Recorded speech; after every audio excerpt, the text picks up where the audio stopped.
আজহারী সাহেব যখন, খুব বুঝে শুনবেন আয়াতের ব্যাখ্যা, আমি কিন্তু প্রেক্ষাপট থেকে মিলিয়ে বলছি।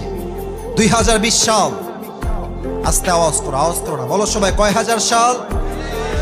না, আওয়াজটা কম হলো। 2020 সাল আওয়ামী লীগের তৎকালীন ছিলেন ধর্মমন্ত্রী, নামটা বলতে চাই না, উনি চলে গেছেন দুনিয়ার থেকে।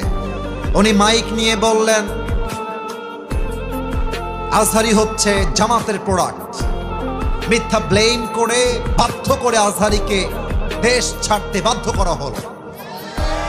আজহারী সাহেব মাতৃভূমির থেকে চলে গেলেন। It has been maybe 4 years or now it has been 5 years back। 5 বছর আগের কথা বলছি, 2020 সালের কথা, জানুয়ারি মাস চলছিল তখন, আমার স্পষ্ট ভালোভাবে মনে আছে। আজহারী সাহেব চলে গেলেন। আল্লাহ বলছে, বান্দা, ওয়ালাল আখিরাতু খায়রুল লাকা মিনাল উলা, ये दिन ही दिन नहीं है, सामने और भी दिन बाकी है।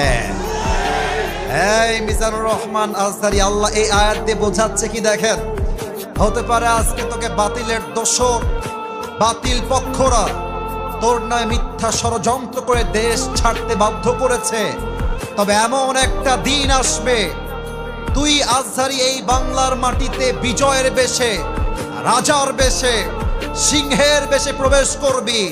আর যারা তোকে তাড়াতে বাধ্য করেছিল তারা সব মামুর বাড়ি দিল্লিতে পালিয়ে যাবে।